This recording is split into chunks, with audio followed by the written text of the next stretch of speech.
Hi, Joanna. It's Susan. I wanted to just give you a little tutorial on how to use Edpuzzle. So hopefully this will be helpful. If you go to the Edpuzzle website, edpuzzle.com, you can just click login. I'm a teacher, and I actually used my Google information. If it's your first time, then you can go through that process. Also, if you use Google Classroom, it automatically orients with Google Classroom, which is kind of nice. So you can see I've got my Google Classroom classes here. If you don't have Google Classroom, then you can just hit Add Class, name your class. I'm gonna just do Geometry Sample Class, and hit check. So as you can see here, here's my class. When you're ready to invite your students, you just hit the plus sign. You can have them join by going to this link right here, or you can email it to them, or you can do it through Google Classroom. They would just have to enter this code. Okay, so let's get into the nitty-gritty of how to do the videos. What you're going to do is you're going to go to My Content, and I'm going to create content. So let's say you have a video picked out that you want your students to watch. You want them to analyze it, maybe answer a few questions. You're going to hit create, and then you're going to do new video. Edpuzzle has a whole bunch built in. A lot of the videos that I would use are right here on YouTube. So I would just click YouTube. And let's say I wanted to do this one on the science of the NFL football. So I'm going to copy the link, and I'm going to just paste it right here. And here it is. The nice thing about Edpuzzle is that it will walk you through what to do. So you can crop a video, you can make it just a piece of the video, you can do the whole thing, and it gives you a little tutorial every time. So you can say, show me how if you want, but I'll just show you. So let's say you just wanted a piece, I'm going to say from here to here. And you can play it back just to kind of see where it's from. You can pause it and then pull it to wherever you want it to be. Okay, so that's how you crop it. The next thing that you may want to do is record some audio track.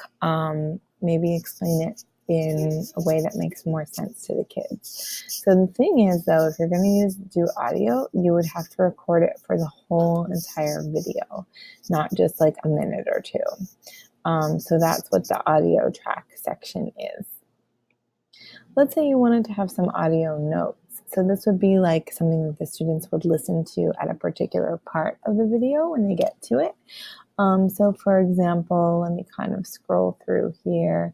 And let's say I wanted to add in a note here. I would just click this button, and it's actually recording me recording this. So I'd say, okay, well, guys, this is the Pythagorean theorem. A squared plus b squared equals c squared. And then I would just hit stop. And now I've got a new audio note. You can have as many audio notes as you want. And you can see right there it is.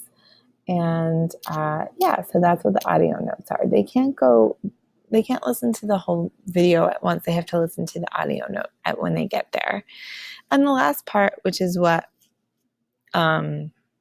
most teachers use Edpuzzle for, is for the question part. So this is like a little quiz or some questions that you might want to have during the video. It's a way to check for your students' understanding, and actually they won't be able to go past it until they answer the question. So I'm going to click the little question mark here, and I have a few different types of questions. So I've got open-ended questions. You can create a multiple choice question, or this is just kind of a comment that they could add. So for multiple choice, I'm going to say something like, what is the hypotenuse? Hypotenuse in this picture. And of course you'd make it. I would do much better than this, but this is just for sample. So let's say I had 5. Actually, the correct answer is 50, 30, add an answer of 40, and then that would be it. I just click save. So right there, I see this little question mark here. Now I have one question. If I want to make another question, I just hit the little question mark and write a little question and say, what do you think of this so far? Question mark, and I'll save it. And once I'm done with putting in all of my questions in my audio notes, you can also go back, and add in pieces if you want to do so. It's always an option. But when you're done, you're just going to click finish. And let's say I don't want my students to skip, and you can also set like a due date. So let's say I wanted this to be due on the 22nd. And I just want to assign it to my sample class. I would just hit assign. Okay.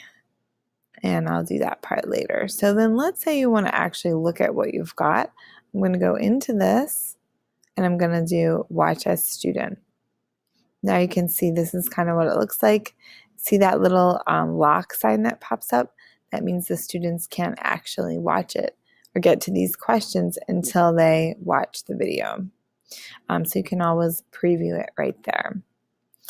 When you're ready to have your class take a look at it, you can just hit the share button.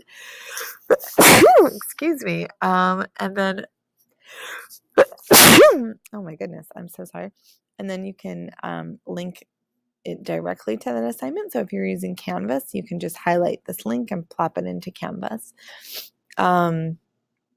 And that's pretty much it. So that's kind of like a little overview. I hope that this is not a super long video, but it's really nice. A lot of teachers are using it. I know for a fact Lynn Meldrew uses it a lot, and I would be happy to help you if you would like me to help you on this. So anyway, hope all is well, and let me know if you have any questions. All right, bye.